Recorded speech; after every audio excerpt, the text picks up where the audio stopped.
bonjour à tous. Donc, je suis docteur Delpont. Donc, ce soir, c'est l'équipe d'orthopédie pédiatrique qui va faire les présentations.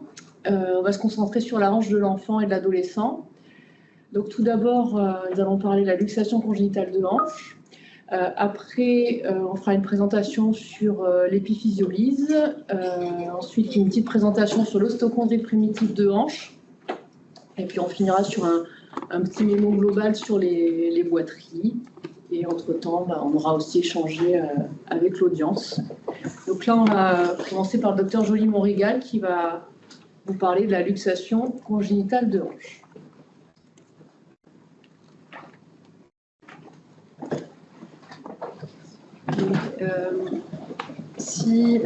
Bonjour, si jamais pendant la session vous avez des questions, il faut que vous le fassiez via le chat parce que sinon ça va interrompre la présentation.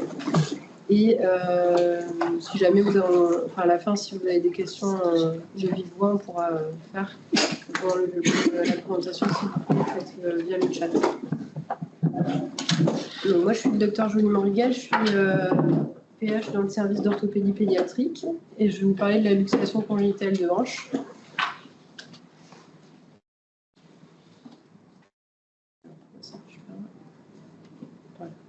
Donc, la luxation congénitale de hanche concerne entre 3 et 20 enfants pour 1000 naissances. On la retrouve donc principalement chez les filles, donc 4 filles pour un garçon. Et c'est d'une anomalie du développement de la hanche qui va ensuite vous poser des questions thérapeutiques. Donc, le piège pour ces luxations congénitales de hanche, c'est que en fait, elles ne sont pas douloureuses. On retrouve au départ une instabilité de l'articulation qui évolue soit vers une stabilisation spontanée et auquel cas on n'a pas besoin de mettre en place de traitement, soit vers une luxation progressive.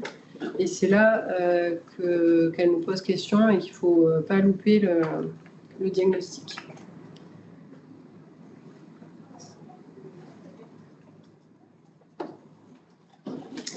Donc, qui dépister? Donc, l'HAS a mis en place des recommandations assez claires sur le dépistage clinique de la luxation congénitale de hanche. Donc, il faut, en fait, ce qui est très important, c'est de le faire à la naissance et de le répéter sur chaque consultation médicale obligatoire jusqu'à l'âge de la marche, parce que c'est comme ça ça permet de ne pas louper le diagnostic.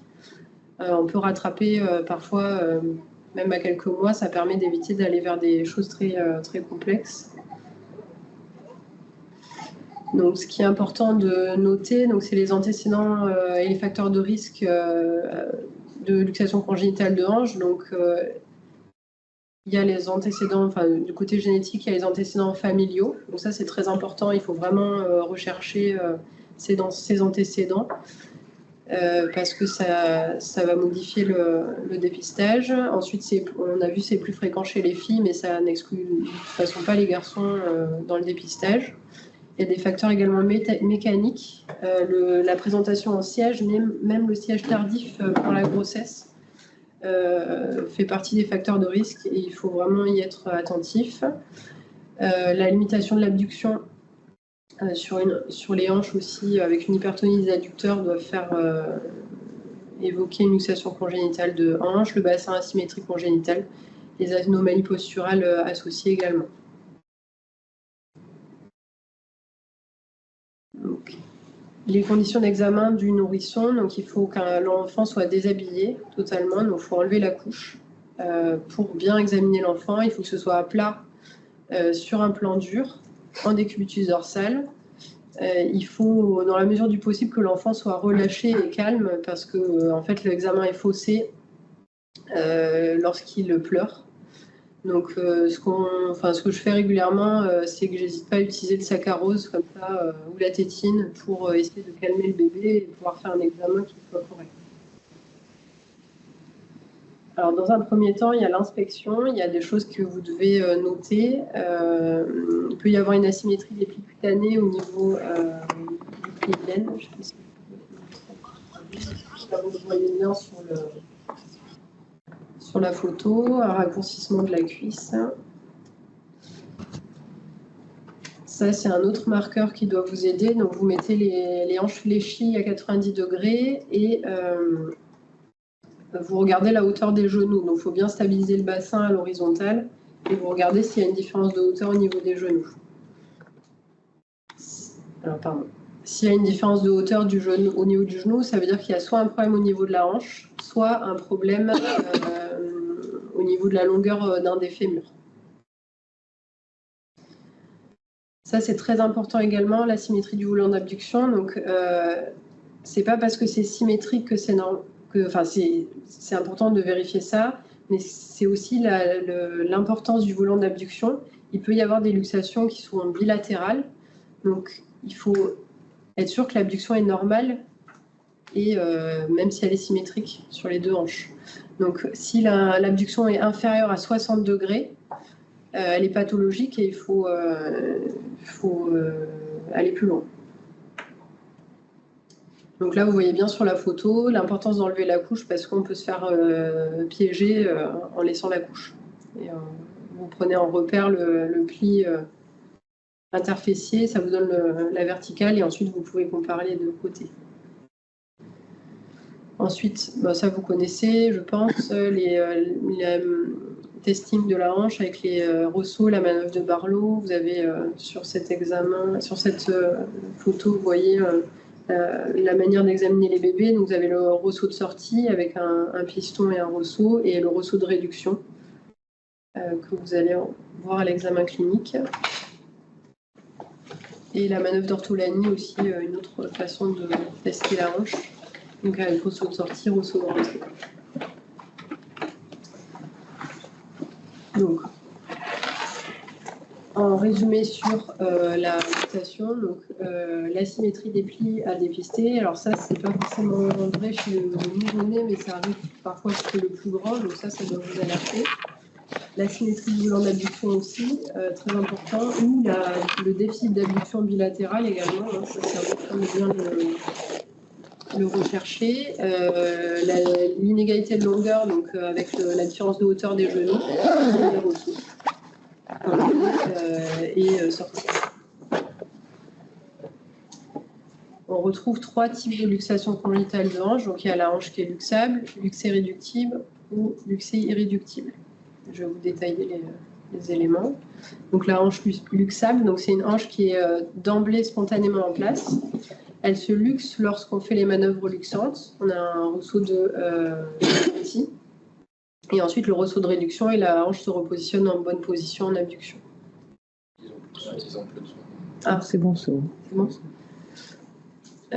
Ensuite, il y a la hanche luxée réductive. Donc, elle est spontanément luxée. Donc, il y a une asymétrie des plis du volant d'abduction. Et elle se réduit en position de réduction. Donc, on peut la réduire. Elle est réductible, en fait. C'est comme l'indique le nom. Et ensuite, il y a la hanche luxée irréductible. Donc, elle est spontanément luxée et elle ne se réduit pas. Il n'y a pas de ressaut.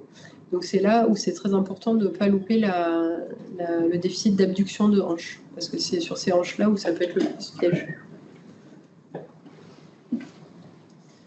Pour ce qui est de l'imagerie, donc à moins de 4 mois de vie, donc s'il y a une anomalie à l'examen clinique et ou un facteur de risque, il faut faire une échographie.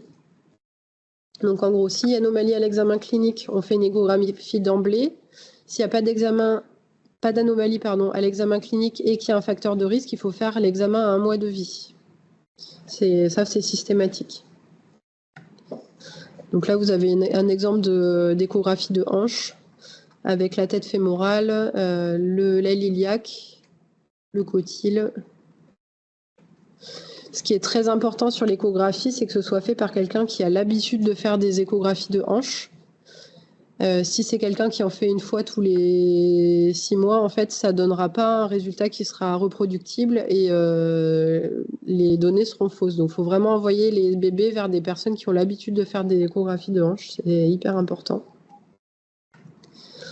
Donc là, vous avez des exemples. À gauche, vous avez une hanche luxée, donc la tête fémorale ici est complètement sortie. Ça, là, il y a le cotyle. et elle devrait se retrouver ici.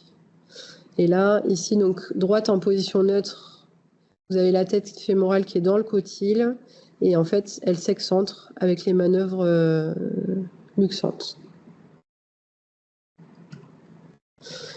À plus de 4 mois, en fait, on fait plus d'échographie parce que les bébés sont trop gros, on voit vraiment pas bien en échographie, donc il faut faire à partir de 4 mois une radiographie du bassin de face. C'est la seule incidence qui est nécessaire, juste le bassin de face, pas de profil. Et de toute façon, dès qu'il y a une anomalie à l'examen, à l'imagerie, en fait, que ce soit échographique ou radio, il faut bien sûr l'adresser en orthopédie pédiatrique. Donc les enjeux du dépistage, donc ça c'est primordial, donc c'est de dépister bien sûr à un stade précoce parce que bien sûr le traitement est beaucoup plus simple, beaucoup plus efficace, avec moins de séquelles, un coût moins important et en fait on opère peu de bébés ça arrive très peu qu'ils soient opérés quand on met en place un traitement orthopédique très précoce. Donc là une petite idée pour vous montrer l'enjeu. Donc, au moins de 4 mois, en fait, on a vraiment des très bons résultats du traitement orthopédique. Et plus, en fait, plus ils grandissent, en fait, plus le traitement va aller vers le traitement chirurgical avec parfois, en fait, des enfants qui ont des séquelles malgré une chirurgie. Donc, c'est vraiment primordial qu'ils soient pris en charge tôt et dépistés tôt. Donc encore en résumé, donc examen clinique normal. Est-ce qu'il y a des facteurs de risque? Oui, non. Non, il faut continuer le dépistage, le dépistage clinique classique, donc à tous les examens obligatoires avant l'âge de la marche. Et après, si il y a un facteur de risque, bien sûr, échographie à 1 mois et après avis spécialisé. Examen clinique anormal, donc jusqu'à 3 mois, on fait une échographie et après donc un avis spécialisé. Et à partir de 4 mois, on fait la radio. Donc là, je vous ai redétaillé tout avec toute la prise en charge. Donc ça part de l'examen clinique du nouveau-né. Donc l'examen est normal. Facteur de risque, oui, non. Donc oui, échographie à 1 mois obligatoire plus avis spécialisé. L'échographie est anormale. Bon, avis spécialisé, ça c'est ce qu'on a dit. Et si elle est normale, en fait, vous poursuivez le dépistage clinique obligatoire. Ensuite, s'il n'y a pas de facteur de risque, comme on a dit, dépistage clinique obligatoire. Si l'examen clinique est normal ou douteux, dès qu'il y a un doute, n'hésitez pas, vous faites faire une échographie sans délai. Si l'échographie est normale, vous reprenez le suivi clinique obligatoire. Par contre, si c'est anormal, bien sûr, avis spécialisé. Là, je vous ai détaillé donc en cas d'échographie anormale. Donc, il y a aussi des cas où il n'y a pas de vraie luxation congénitale, mais il y a des dysplasies ou des laxités intra-articulaires. Donc, je vous ai mis un peu la conduite à tenir qu'on pratique dans le service. Donc, quand il y a une laxité intra-articulaire sans dysplasie, on fait systématiquement une échographie de contrôle à 1 mois de vie. Si elle est normale, en fait, on poursuit le dépistage clinique. Si elle est anormale, là, on va avoir tendance à traiter, à mettre en place un lange-câlin. Pour la hanche subluxable avec dysplasie, donc, on se pose la question de est-ce qu'il y a une abduction qui est normale ou pas? Donc, elle est normale, on met en place un lange-câlin. Elle est diminuée, là, il ne faut pas mettre en place de lange-câlin, il faut mettre en place un harnais de Pavlik. Et ensuite, après, dans les 3 cas de luxation congénitale de hanche vraie, donc luxable, luxé réductible ou luxé irréductible, là, c'est de toute façon traitement par harnais de Pavlik, sachant que sur les luxés irréductibles, il y a quand même beaucoup d'échecs. Donc souvent, on va à la chirurgie. Les choses à éviter dans ces cas-là, donc les doubles couches, il faut définitivement oublier, ça sert à rien, ça ne marche pas, ça ne change rien. Donc, faut arrêter faut pas dire ça aux parents, ça marche pas.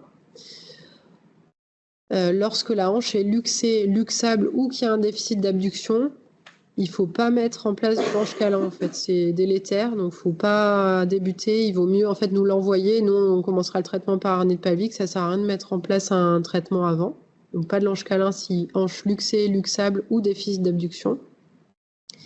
Et ne vous faites pas piéger par les luxations congénitales bilatérales. Vraiment, il faut être sûr que l'abduction soit normale.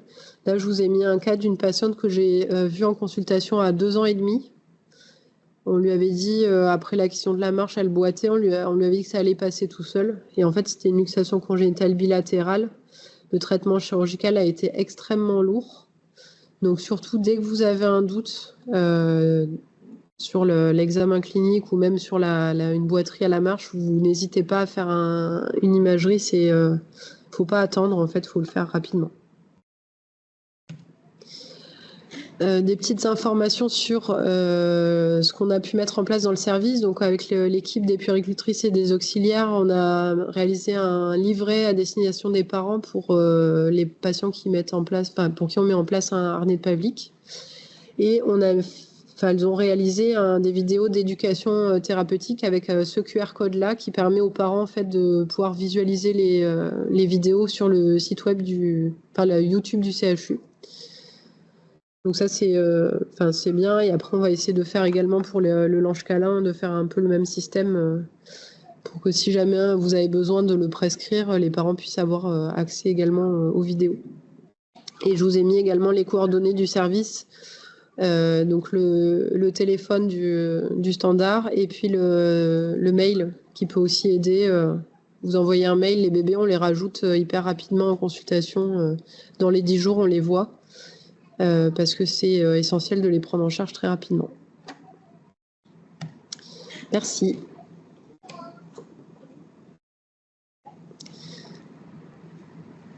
Je ne sais pas si vous avez des questions.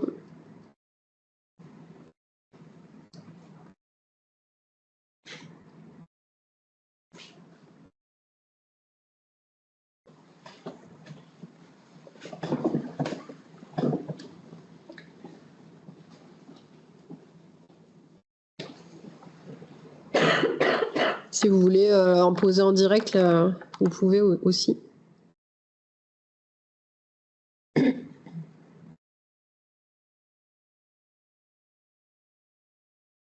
Bon, en tout cas, le message qu'on voulait faire passer, c'est que, de toute façon, la porte d'entrée de ces luxations congénitales de hanche, c'est l'examen clinique. Donc, c'est crucial qu'il soit bien fait, de toute façon, c'est obligatoire chez tous les nourrissons, tous les examens, tous les rendez-vous jusqu'à l'âge de la marche. Et c'est aussi pour ça qu'on fait cette EPI auprès de vous, parce que si le dépistage clinique il est loupé, après, on va peut-être pas faire l'échographie et on peut se retrouver dans des situations catastrophiques où la luxation est découverte sur une boiterie à l'âge de la marche. Donc, alors, je voyais une question. Oui. Est-ce que vous pouvez expliquer plus en détail les conséquences en l'absence de prise en charge ? Alors, en fait, plus on attend, plus en fait le traitement chirurgical va être lourd. Donc, alors il y a plusieurs façons de les prendre en charge. Il y a des villes où en fait ils font des tractions pendant 6 semaines avec après mise en place d'un plâtre sous anesthésie et en gros ils ont 3 mois de plâtre. Nous on a une attitude tout petit peu plus chirurgicale. Avec, en fait, si on arrive à les opérer avant 1 an, en fait, on fait une réduction avec une cicatrice juste sur la face interne de la cuisse. Après environ 7 à 10 jours de traction. Ensuite, ils ont 3 mois de plâtre. Et ensuite, ils ont plusieurs mois d'attelle. Voilà. Donc, après, l'objectif, c'est de normaliser la hanche. Après 1 an, on est quand même globalement obligé de faire des gestes avec des gestes sur l'os. Avec des ostéotomies sur le fémur, plus ou moins sur le bassin. Et en fait, le fait d'arriver au traitement chirurgical, ça augmente le risque de complications de façon importante. Il peut y avoir ce qu'on appelle une ostéochondrite post-réductionnelle. Donc, c'est en fait une nécrose de la tête fémorale liée à la réduction. Voilà, donc ça, c'est les premières complications. Et ensuite, après, il peut y avoir aussi reluxation avec de multiples interventions chirurgicales. Et ça aboutit parfois à l'âge adulte à des prothèses de hanche. C'est une arthrose précoce. Souvent, c'est des patients qui ont une prothèse de hanche même à 25 ans.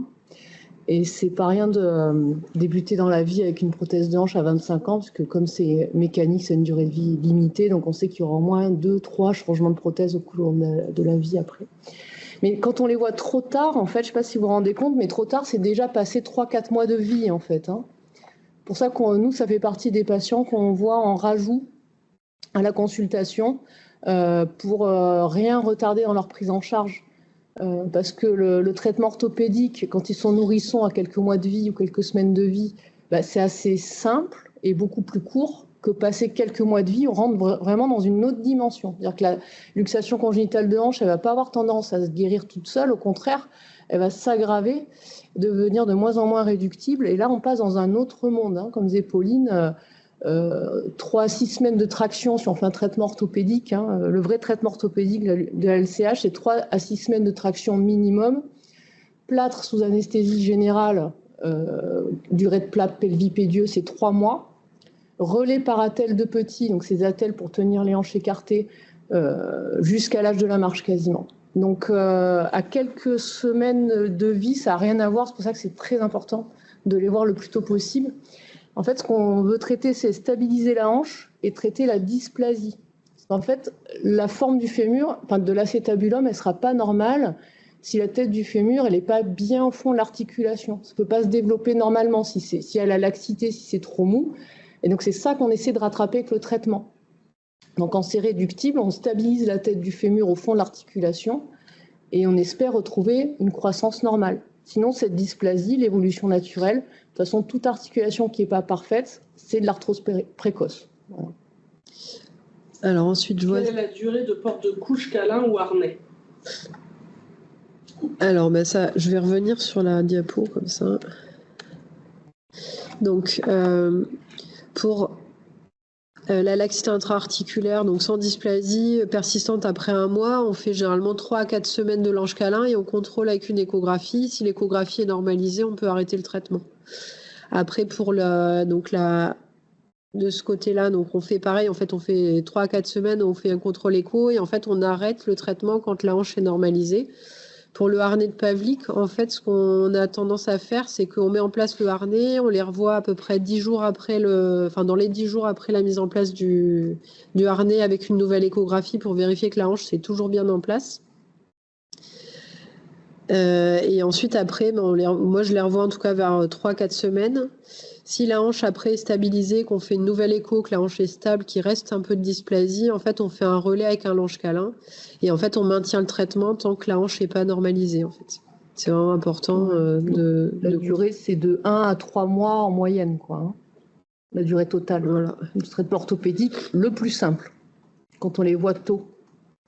Et il y avait une excellente question, mais alors ça vraiment, je me demande si c'est pas un orthopédiste pédiatre qui se cache derrière cette question. Pourquoi un harnais ? Pourquoi un harnais pour les luxations irréductibles avec le risque de la formation d'un néocotyle ?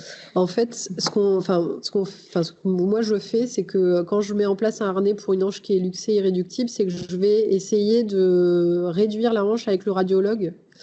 On fait l'échographie en même temps et on essaie de positionner la tête fémorale en face du cotyle pour essayer de la faire rentrer. Après, moi j'essaye 3 semaines. Si au bout de 3 semaines c'est pas bon, de toute façon j'abandonne. Et après on passe de toute façon au traitement chirurgical. Mais ça vaut quand même le coup parce que ça permet des fois d'en sauver au moins 1 sur 2. C'est déjà arrivé qu'on réduise 1 hanche sur 2 avec le gamin avec une luxation bilatérale. Et ça fait toujours 1 hanche de moins à opérer. Mais ça c'est vrai, si on se lance dans le Pavlik, là c'est vraiment... il faut revoir le gamin toutes les semaines, contrôler que tout se passe bien à l'écho. Et en effet, si ce n'était pas réductible, on arrête rapidement le traitement s'il n'y a rien qui se réduit, parce que sinon, le risque, c'est d'écraser la tête du fémur contre l'iliaque. Et c'est là où il y a un néocotyle qui se forme, c'est-à-dire qu'elle creuse sa place ailleurs. Et là, il y a aussi un risque de ce qu'on appelle ostéochondrite post-réductionnelle, c'est-à-dire vraiment une souffrance vasculaire à la tête du fémur. Bon, là, on aggrave la situation clairement. Donc, c'est vrai que le Pavlik, si au bout de très rapidement, 1 à 2 semaines, si on n'a pas d'amélioration, on arrête et on passe à autre chose. Mais autre chose, tout de suite, on rend quelque chose de beaucoup plus lourd. Et donc là, je vois si antécédent écho normal, à 1 mois, pas d'avisp. En fait, il faut vraiment que vous soyez sûr de l'échographie. C'est ça le plus difficile. Après, si vraiment vous avez un doute, il vaut mieux que vous nous l'envoyiez. Nous, on refait l'échographie au CHU. Et... en fait, il vaut mieux qu'on le voit pour rien plutôt qu'on le voit pas et qu'on loupe quelque chose. Donc, si vous avez le moindre doute, vous nous les envoyez. Nous, on les rajoute dans les 10 jours en consulte. C'est Voilà, vraiment, n'hésitez pas. Quelqu'un qui pose la question, est-ce qu'on ne ferait pas une échographie systématique chez tous les nourrissons à 1 mois? Effectivement, c'est l'attitude de certains pays, en fait, mais ce n'est pas l'attitude française. Donc en France, ce qui a été décidé, c'est d'abord le dépistage clinique avant de passer à l'échographie. Je pense que c'est pour des raisons économiques. On ne peut pas se permettre de faire une échographie à tous les nourrissons de toute la France. Et de disponibilité médicale aussi. Oui, aussi, oui, et de radiologues formés. Mais quelquefois, ça revient sur le tapis régulièrement parce qu'il y a eu une recrudescence il y a quelques années des luxations congénitales de hanche passées inaperçues et découvertes malheureusement à un stade tardif. Bon, la position française, c'est de remettre le paquet sur les critères HS, pas se concentrer que sur le ressaut, mais aussi sur le volant d'abduction, tous les autres signes dont on vous a parlé. Mais pensez au moindre doute, en tout cas à l'examen clinique, à demander une échographie. Et là, je vois l'ange câlin est disponible dans les hôpitaux. Non, en fait, les langes câlins, ça se trouve en pharmacie. Il faut le commander. Il y a 2 tailles, taille 1, taille 2. Taille 1, c'est moins de 3,8 kg. Taille 2, c'est plus de 3,8 kg. Voilà. Et si traitement très tôt par l'ange câlin ou harnais et traitement pendant quelques mois, risque de récidive ultérieure. En fait, il faut les surveiller quand même jusqu'à la marche. Ça peut arriver dans très rares cas que les hanches puissent se réexcentrer. J'ai eu un cas il n'y a pas très longtemps avec une radio à 4 mois les hanches étaient en place. Il n'y avait pas encore l'ossification des têtes fémorales. Et je l'ai revu 2-3 mois après. Et là, en fait, les hanches s'excentraient un peu. Donc, j'ai mis en place des attelles de petits. Donc, effectivement, il faut vraiment, après, quand il y a une anomalie et un traitement, les suivre jusqu'à après la marche. Et une fois que une fois que la marche est acquise, et si l'examen et la radiographie sont parfaits, moi, après, j'arrête de les suivre. Il n'y a plus besoin de les voir. Bon, on va peut-être passer aux présentations suivantes, sinon on n'a pas...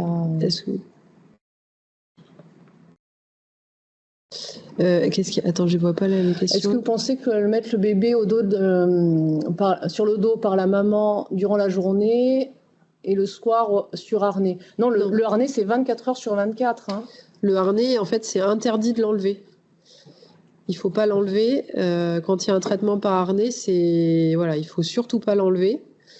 Et en fait, on l'enlève que quand on est sûr que la hanche est stabilisée. Voilà, et en fait, si vous voulez regarder, vous pouvez regarder sur le QR code, vous avez les liens avec l'éducation de ce qu'on dit à nos patients. Mais voilà, il ne faut surtout pas l'enlever. Sinon, en fait, la hanche peut se reluxer dès qu'on enlève le harnais. Donc, moi, je leur mets des élastoplastes autour des sangles pour pas qu'ils l'enlèvent. On lit écho à 1 mois et radio à 4 mois et entre. En fait, c'est avant 4 mois, c'est des échos. Et après 4 mois, c'est plutôt des radios, parce que c'est aussi à cause de l'ossification du noyau de la tête fémorale, parce qu'en fait, chez les nourrissons, c'est pas ossifié la tête fémorale. Donc, on fait assez facilement des échographies, justement pour voir tout ce qui n'est pas ossifié dans la hanche. Par contre, à partir de 4 mois, souvent, ça commence à s'ossifier ou un petit nuage sur les radios. Vous remarquerez si vous voyez des radios de bébés. Les ultrasons, ça ne traverse pas l'os. Donc, c'est gênant pour réaliser les échographies. C'est pour ça qu'à partir de 4 mois, on fait plutôt une radiographie du bassin de face. Voilà. Dire que les bains sont interdits quand il y a un nez. Eh bien oui, c'est toilette aux gants. Voilà. Ouais, il faut surtout pas l'enlever. Et puis, pareil pour le transport, il faut pas les mettre dans un cosy, il faut qu'ils soient dans une nacelle allongée. Mais vous allez trouver sur le QR code, vous verrez, on a tout bien. Enfin, les filles du service ont fait un travail extra. Et avec toute l'éducation, c'est à la fin. Ouais, tout à la fin. Voilà, vous flashez ce QR code et vous aurez accès à toutes les vidéos d'éducation du harnais Pavlik. Pour les prématurés, on calcule en âge corrigé. En fait, ça dépend de la taille et du poids du bébé. En fait, c'est vrai, quand ils sont trop petits, on ne peut pas mettre en place un traitement. Mais après, nous, on les voit de toute façon. Quand il y a une anomalie des hanches, on les voit et on met en place un traitement s'il y a besoin et à partir du moment où c'est nécessaire. On va faire une dernière question et après... Et après, on va passer à la présentation suivante. Donc, pour les prématurés, pour l'écho, en fait, faut les examiner, les prémas. Après, c'est vraiment un peu particulier, les prémas, quand même. Nous, on les voit, mais ils sont hospitalisés en néonat. Donc, on a des vidéos des examens cliniques des hanches. Je pense qu'il y en a de disponibles. C'est vrai que nous, personnellement, on n'a pas de vidéo là à vous montrer tout de suite. Ouais, je pense qu'il y en a plein. On va passer à la présentation suivante. Alors, attends, échappe.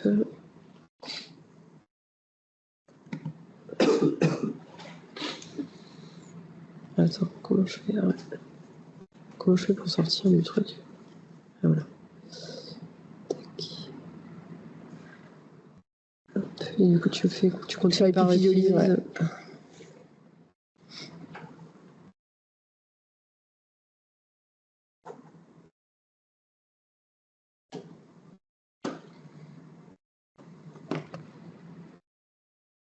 Attends, partage. J'ai un doute pour le. Comment on fait pour partager? Attends. J'aurais pas dû faire. Qu'est-ce que j'ai trafiqué? Alors c'est ça, hein, le petit truc là. Ah oui, c'est ça. Ouais. Ça, là. Est-ce que c'est ça? Oui, c'est ça. Et du coup, c'est écran, fenêtre, pardon. Et là, c'est épiphysiolyse. Voilà. Je te mets en...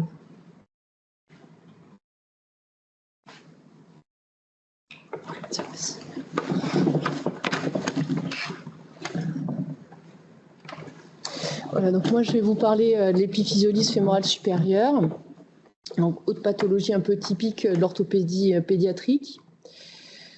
Donc les enjeux de ces pathologies, c'est que c'est une cause qu'il faut savoir évoquer devant toute boiterie chez un adolescent. Et c'est une urgence qui est à la fois diagnostique et thérapeutique parce que tout retard de traitement, ça va entraîner des séquelles. Donc l'épiphysiolyse, c'est un glissement de la tête fémorale par rapport au col du fémur. En fait, entre la tête et le col du fémur, il y a un cartilage de croissance, qu'on appelle la physe. Hein. C'est une zone un petit peu molle, un petit peu de fragilité. Donc au moment de l'adolescence, ça peut arriver que ça glisse à cet endroit-là. Et donc ça s'appelle l'épiphysiolyse. Donc c'est à la fois assez rare, grosso modo, on peut dire 1 pour 100 000, si bien que, par exemple, on dit souvent qu'un médecin généraliste, dans sa carrière, il verra une seule épiphysiolyse. Néanmoins, c'est en augmentation. Et les formes loupées initialement sont encore plus en augmentation, si bien qu'on voit pas mal de patients maintenant qu'avec quasiment des formes sévères parce qu'il y a eu un loupé pendant des mois en fait, d'où aussi cette formation. Donc ça concerne des adolescents, ça peut parfois être bilatéral, des facteurs de risque donc à la fois un peu mécaniques, ça peut survenir dans un contexte de surpoids et d'obésité, mais pas que, hein, ça peut aussi survenir chez des adolescents maigres. Ça peut aussi survenir dans un contexte de troubles endocriniens et métaboliques. Donc, si bien que les épiphysiolyses, on leur conseille toujours de prendre un rendez-vous après un endocrino à visée étiologique. Puis, il y a quelques facteurs anatomiques aussi qui peuvent le favoriser. Donc, avant, on parlait, il y avait des classifications suivant la durée des symptômes et l'angle de déplacement. Maintenant, on va plutôt parler d'épiphysiolyse stable ou instable. Maintenant, même passé 35 degrés, on peut même les considérer comme à grand déplacement. Et en fait, ces nouvelles classifications, c'est basé sur le risque d'ostéonécrose de la tête fémorale. Donc les formes instables, alors c'est pas les plus fréquentes, mais c'est un tableau clinique de fracture du col du fémur. En fait, c'est un décollement épiphysaire de la tête fémorale qui va s'arracher d'un coup. Et du coup, vous verrez arriver le patient aux urgences. L'appui est impossible. Souvent, c'est pour un traumatisme minime. La tête va partir d'un coup. Et quand la tête part d'un coup comme ça, il y a un risque majeur d'ostéonécrose que ça peut arracher les vaisseaux circonflexes qui apportent la vascularisation à la tête fémorale. Donc, vous verrez le patient aux urgences, donc très douloureux, impotence fonctionnelle totale. Et comme dans un une fracture du col du fémur déplacée avec une attitude en rotation externe, raccourcissement et adduction du membre inférieur concerné. L'autre forme, la forme stable, qui est celle qu'on voit le plus souvent, c'est une forme un peu chronique, une boiterie, souvent même début un peu insidieux, ça traîne depuis quelques semaines, voire quelques mois, étiquetée souvent tendinite. D'ailleurs, j'en profite pour vous dire qu'il faut vraiment vous méfier de ce diagnostic de tendinite chez les jeunes. Je ne vais pas dire que ça n'existe pas, mais c'est rarissime. C'est même plutôt un diagnostic d'élimination. Et sachez que toutes les tumeurs malignes qu'on prend en charge ont été étiquetées tendinite pendant 6 mois, voire 1 an, avant que quelqu'un pense à faire une radio. Bon, je referme cette parenthèse, mais les épiphysiolyses, souvent, sont aussi prises pour tendinite pendant des mois. Donc là, une boiterie plus ou moins marquée, douleur plus ou moins importante. Et alors là aussi, le piège, la douleur, elle peut siéger au niveau de la hanche, mais elle peut siéger aussi au niveau du genou et pas à la hanche, ce qu'on appelle une douleur projetée. Donc ça aussi, c'est un grand classique qu'on voit des patients qui viennent avec 3 IRM de genou normal, on ne comprend pas ce qui se passe depuis 6 mois, et en fait, c'était l'épiphysiolyse au-dessus et personne n'y avait pensé. Donc ça entraîne souvent des retards de diagnostic, et à force de se déformer, il va y avoir une déformation du col qui augmente au fil du temps. Qu'est-ce qui s'est passé ? Ça marche encore ? Oui, ok. Et donc du coup, plus ça va se déformer, plus le patient va marcher en rotation externe et en parallèle avec un déficit de rotation interne. Et quand on demande au patient de fléchir la hanche, on aura, ça s'appelle le signe de Dreman, c'est-à-dire qu'à cause de la déformation du col, il va y avoir une rotation externe automatique de la hanche parce que à cause du col du fémur déformé, il ne pourra plus plier la jambe normalement. C'est la photo du bas, là, sa rotation externe automatique de hanche. Alors, il faut penser à faire des radiographies dans ce contexte de boiterie. Donc, sur le bassin de face, ce qu'il faut rechercher, ça s'appelle la ligne de Klein. Donc, en fait, c'est la tangente au bord supérieur du col du fémur. Normalement, cette ligne doit couper l'épiphyse fémorale supérieure. Bon, c'est assez subtil quelquefois. Faut vraiment, quelquefois, s'il y a un petit déplacement, vous aurez une ligne de Klein normale. Donc là, sur la radiographie, la ligne de Klein, elle n'est pas normale parce que ça ne coupe pas la tête du fémur. Mais il faut aussi bien penser à faire un profil. Il ne faut pas se contenter que de la face parce que l'épiphysiolyse, elle soit surtout sur le profil. Oui, ça aussi, c'est un autre... Quand c'est basculé, la hauteur épiphysaire, c'est l'épaisseur de la tête du fémur peut être un petit peu diminuée du côté de l'épiphysiolyse, mais là aussi, ça peut être assez subtil. Il peut y avoir aussi des petits signes de remaniement du cartilage de croissance, mais surtout, pensez à faire le profil, parce que c'est là que vous pourrez voir la bascule de la tête fémorale. Donc là, on peut calculer un angle de bascule. Alors d'ailleurs, la meilleure incidence de profil s'appelle l'incidence de Lowenstein. Bon, bref, pensez au moins à demander un profil de hanche. Et donc là, on va mesurer l'axe entre la tête du fémur et le col, et ça nous donne l'angle de bascule de la tête. Et ça nous confirme le diagnostic d'épiphysiolyse. Donc une fois ce diagnostic fait, donc on va compléter le bilan. Alors souvent, on demande des scanners parce que ça permet de mieux évaluer de façon plus précise la bascule, parce que le degré d'angulation, ça peut aussi faire pencher pour nous aider à prendre des décisions sur le traitement chirurgical. Le problème, c'est que le scanner, c'est irradiant. En fait, le meilleur examen, c'est l'IRM, parce que c'est pas irradiant. Puis on va voir aussi si la tête du fémur est bien vascularisée avec des séquences de perfusion. Alors le problème, c'est pour la disponibilité de l'IRM en urgence, mais c'est le meilleur examen en théorie. Alors le traitement, le traitement, il est uniquement chirurgical. En fait, quand on a fait le diagnostic d'épiphysiolyse, il faut immédiatement mettre en décharge le malade. Il ne faut plus qu'il appuie dès qu'on a fait le diagnostic, parce que la tête du fémur, elle peut s'arracher à tout moment. Même sur une forme stable, à tout moment, la tête peut se décrocher d'un coup et passer à une forme instable et se dévasculariser. Donc on met le malade en décharge et il faut l'hospitaliser. C'est vraiment une urgence chirurgicale. Il n'y a pas de traitement médical de l'épiphysiolyse, ça n'existe pas. Dès que l'épiphysiolyse a commencé à s'enclencher, ça va faire que s'aggraver, et plus ça s'aggrave, plus il y a risque de séquelles. Donc nous, suivant l'angulation de la tête, il faut stabiliser cette tête chirurgicalement. Donc on va mettre une vis, plus ou moins, soit on peut le faire en percutané, c'est-à-dire quasiment sans cicatrice si c'est très peu déplacé, donc si on les voit au début de l'épiphysiolyse. Par contre, si on les voit trop tard et qu'il y a un grand déplacement, là, il faut faire des opérations plus importantes, ou même quelquefois, on va faire des ostéotomies du col fémoral pour retailler le col du fémur, lui donner une forme plus anatomique. Mais là, évidemment, c'est plus lourd, avec encore plus de risque d'ostéonécrose de la tête fémorale. Donc voilà un petit exemple de vissage de col de fémur. Donc on met une vis dans le col, comme ça va tenir la tête de l'intérieur. Et donc quand on les voit sur des formes peu déplacées, là c'est très simple parce qu'il n'y a quasiment pas de cicatrice, on le fait en percutané. Les suites aussi sont simples, il faut simplement pas marcher dessus pendant 3 à 6 semaines et les résultats sont excellents. Par contre, voilà, mauvaise mayonnaise, quand on les voit que ça s'est arraché, là aussi on peut réduire doucement le col du fémur, mais là évidemment il y a un énorme risque d'ostéonécrose. Et quand on voit un col du fémur très déformé, on peut le retailler avec une ostéotomie, mais c'est beaucoup plus lourd parce que là, c'est plus du percutané. Donc déjà, on va faire un scanner et une IRM pour faire une planification chirurgicale, on va retailler le col, on va ouvrir. Il faut faire très attention à ne pas dévasculariser la tête du fémur aussi quand on fait ça, mais vous voyez, ce n'est pas la cicatrice d'1 centimètre. Là, c'est beaucoup plus lourd et c'est bien dommage quand le patient boitait depuis 6 mois et que personne n'a pensé à faire une radio et qu'on en vient à faire ça.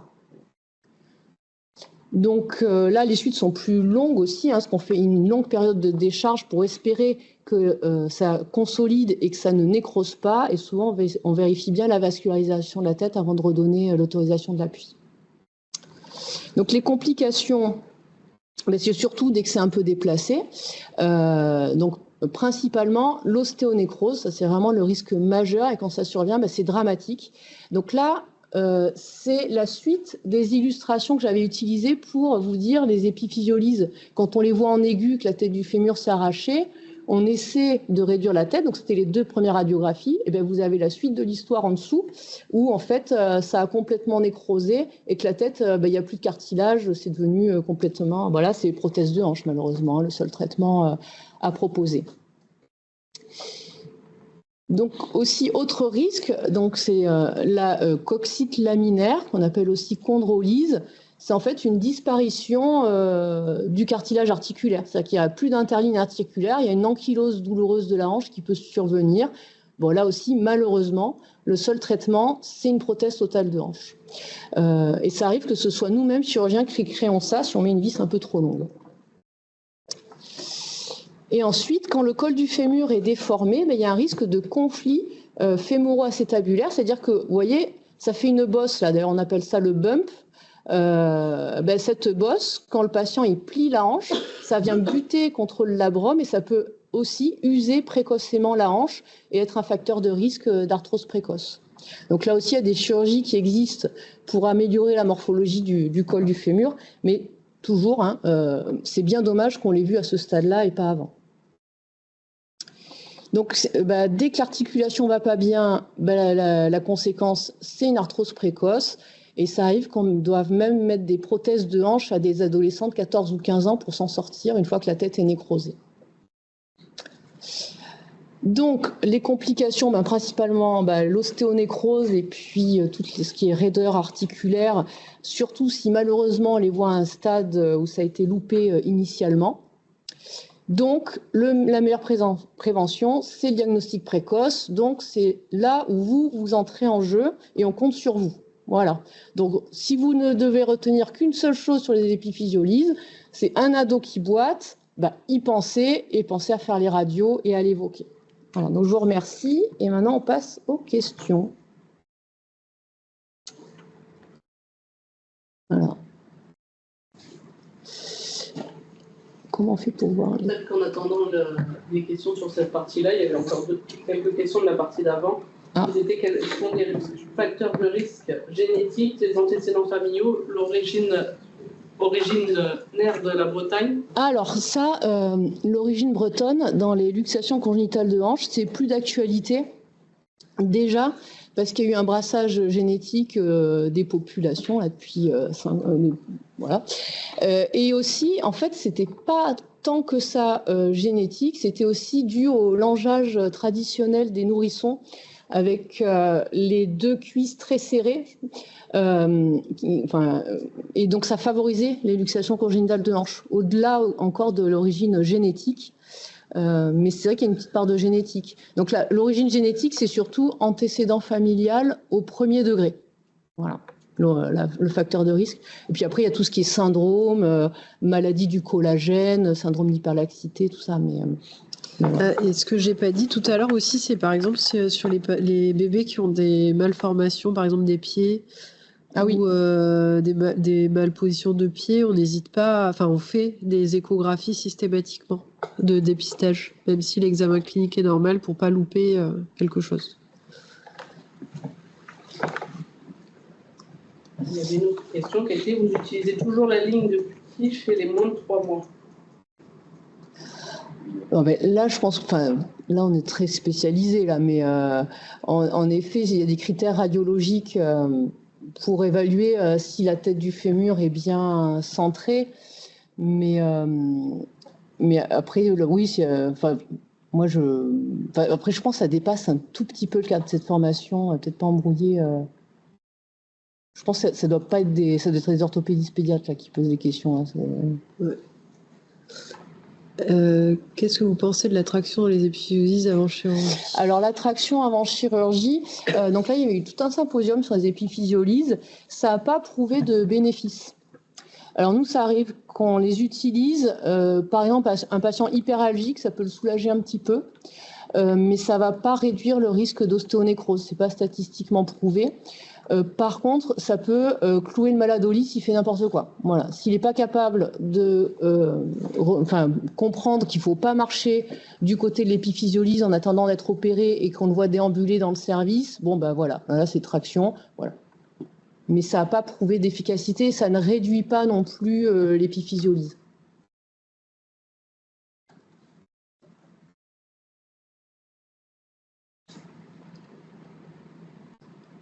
Bon, est-ce qu'il y a... Alors, je vais lire les recommandations sur la traction en post-opératoire en termes de durée. Pourcentage du poids du corps cible. D'accord, que l'objectif est uniquement antalgique. Alors, c'est à la fois antalgique et une fois de plus, la traction des épiphysiolyses, c'est aussi pour contenir le malade s'il fait n'importe quoi. Mais il n'y a pas de consigne de les mettre en traction systématiquement. Ou alors s'il est très algique. Il y en a qui sont très algiques, qui ont un flessum douloureux, ça peut un tout petit peu assouplir la hanche, les aider à passer un cap. Et après, on est d'accord que l'objectif du bras antalgique, oui, et sur la flexion maximale de hanche à respecter pendant combien de temps? Alors ça, les recommandations en termes de degré de flexion, c'est pas bien établi non plus. C'est surtout s'il y a les mouvements de rotation en fait. Un post-opératoire, c'est important qu'il n'y ait pas de mouvement de rotation pendant 1 mois et demi, parce que là, il peut y avoir malgré l'ostéotomie, malgré les vis, ça fait des contraintes importantes en fait sur le col du fémur. Donc tant que ça n'a pas commencé à un petit peu consolider, il ne faut pas faire de mouvement de rotation. Sur la flexion, on peut fléchir jusqu'à 90 degrés en douceur. Hein, même le patient peut se mettre assis. Hein. Et après, pouvez-vous réexpliquer la physiopathie de l'épiphysiolyse? La physiopathologie, en fait, c'est toujours pas très bien. C'est surtout que la physe, donc le cartilage de croissance, c'est la zone de fragilité du col du fémur chez les jeunes, parce que c'est plus mou que l'os. Donc, s'il y a un excès de contrainte mécanique, comme un surpoids par exemple, si ça doit bouger, ça bougera là, voilà, si ça force dessus. Et aussi un cartilage de croissance qui peut être un petit peu trop fragile. Sur un contexte de trouble endocrinien, ça peut être hypothyroïdie, retard ou avancée de croissance. Voilà, c'est la zone de fragilité du col du fémur. Et après, en fait, l'épiphysiolyse, on dit que c'est la tête du fémur qui bascule en arrière. Pour mieux comprendre sur les radios, en fait. Hein, mais en fait, la tête du fémur, elle est en place. Elle n'a jamais bougé de l'acétabulum, en fait. C'est tout le membre inférieur qui tourne progressivement en rotation externe et qui se raccourcit parce que le patient il marche dessus en fait. Et c'est pour ça qu'après ça se tourne vers l'extérieur. C'est ça la déformation de l'épiphysiolyse en fait. Ensuite, et donc une épiphysiolyse, retenez aussi que c'est une urgence. Quel dommage quand on voit un patient en consultation, alors que ça fait 6 mois que le diagnostic a été évoqué sur des radios, ça devrait pas se voir. Hein. Donc ensuite, une fois le diagnostic fait sur la radio, on envoie le patient aux urgences. Oui, faites ça. Ouais. Cherchez pas à comprendre. Peut-on on leur dit de débarquer de manière plus directe pour l'hospitalisation. En fait, on les verra de toute façon aux urgences parce que de toute façon, c'est plus simple pour nous à gérer aux urgences. On peut avoir d'autres examens si on a besoin de refaire des radios, faire un scanner, etc. Donc, à la limite, on préfère que vous les envoyiez à nos urgences directement. Ouais. Cherchez même pas à nous appeler ou quoi. Vous leur dites de débarquer. Ne perdez pas de temps, quoi. Et de leur dire surtout de ne pas appuyer à partir du moment où le diagnostic est fait. C'est hyper important. Si j'ai bien compris, vous autorisez l'appui 6 semaines après la chirurgie. Nous, au service, nous autorisons 3 mois après la chirurgie. Ça dépend de ce qui est fait. Sur une épiphysiolyse chronique peu déplacée ou juste on met une vis en percutanée pour stabiliser la tête et que ça arrête de se déplacer, là, 1 mois et demi, ça suffit largement sans appui. Par contre, si on a fait une ostéotomie, là, ça reste fragile pendant des mois. Il y a certaines équipes, au bout de 2 mois, ils redonnent l'appui. Nous, on est plus prudent pour les ostéotomies du col. C'est 3 mois minimum, sans appui aussi. Ensuite, peut-il y avoir une cause traumatique ou c'est un jeune qui se plaint sans facteur déclenchant? En fait, ça peut être sur un traumatisme minime, en fait. En s'asseyant sur une chaise, en descendant un trottoir, en marchant, ça peut vraiment se produire sur un traumatisme minime. Après, sur un vrai traumatisme, si c'est vraiment un accident de la circulation ou quoi, ça va plutôt être une fracture du col du fémur, équivalent de fracture du col du fémur, sera un décollement épiphysaire traumatique, mais qui finalement, c'est vrai, une épiphysiolyse aiguë, si c'est un décollement épiphysaire, mais la plupart du temps, ça peut arriver vraiment sur un traumatisme minime. Ou alors c'est un adolescent qui boite depuis longtemps, il tombe par exemple quand il fait du sport et c'est là où en fait on retrouve avec une forme instable surstable. Ouais. Ça peut arriver d'emblée en instable ou ça peut arriver après. Donc soit il y a 3 formes de présentation, il y a instable, stable et instable surstable.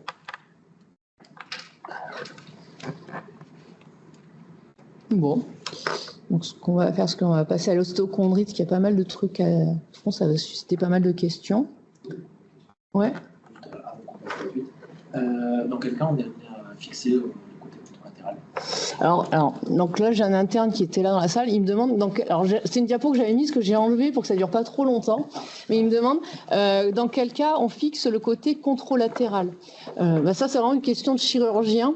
Mais c'est vrai que il y a des recommandations. D'ailleurs, ça va être le fil rouge de la présentation sur les ostéochondrites primitives de hanche. Les recommandations chirurgicales, ça évolue au fil du temps. Quand j'étais interne, s'il restait de la croissance, c'est-à-dire si le cartilage du bassin, là, au niveau de l'acétabulum, il était ouvert, on fixait le côté contralatéral parce qu'il y a un risque de survenue d'épiphysiolyse contralatérale, donc on le fixait en préventif. Néanmoins, c'est pas rien de se faire opérer, même si je vous dis c'est une petite vis en percutanée, faut pas le minimiser parce qu'il y a quand même des infections qui ont été décrites sur ces vis préventives en contralatérale, voire même des ostéonécroses de la tête fémorale. Donc là, c'est dommage quand on part sur la hanche normale de se retrouver avec une prothèse en préventif. Voilà. Donc du coup, c'est moins la mode actuellement de fixer le côté contralatéral, sauf famille incapable de venir à ces rendez-vous ou de comprendre la moindre consigne de surveillance. Mais en général, quand on a alerté les familles sur l'épiphysiolyse, quand on a opéré un côté, on leur explique que si l'enfant se met à boiter, se plaindre de l'autre côté, il ne faudra pas le minimiser et il faudra venir nous voir rapidement. Et puis, c'est des enfants qu'on suit aussi. Donc c'est moins la mode actuellement de fixer le côté contralatéral. Et on nous demande de repréciser l'âge. L'âge, alors c'est une pathologie de l'adolescent, on va dire. Néanmoins, on a déjà opéré des cas de 8 ou 9 ans dans le service. Bon, quand ça survient très très jeune, c'est souvent un trouble endocrinien, voilà, sous-jacent, élucidé secondairement, qui n'était pas connu forcément. Voilà, souvent c'est ça. Donc là, c'est plutôt les adolescents. Tant qu'il y a de la croissance, tant qu'il y a un cartilage de croissance au col du fémur, il peut y avoir une épiphysiolyse. Bon, on va passer aux osteochondrites. Attends, comment on sort de là? Moi, j'ai fait échappe. Et après, il fallait refaire la manip.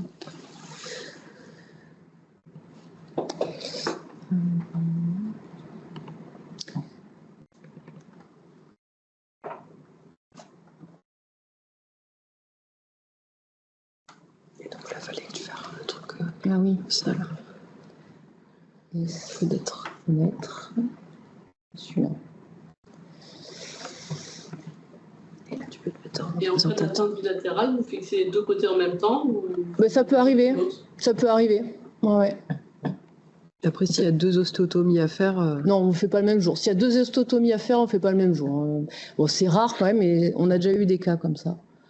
Donc, je vais mettre à partir du début. Mets-toi en présentateur. Ah non, c'est bon. Non, mais c'est bon, c'est si on voit le... Alors, donc du coup, là, l'osteochondrite primitive de hanche. Donc là, ça aussi, c'est vraiment une bizarrerie de l'orthopédie pédiatrique et une cause de boiterie à savoir évoquer.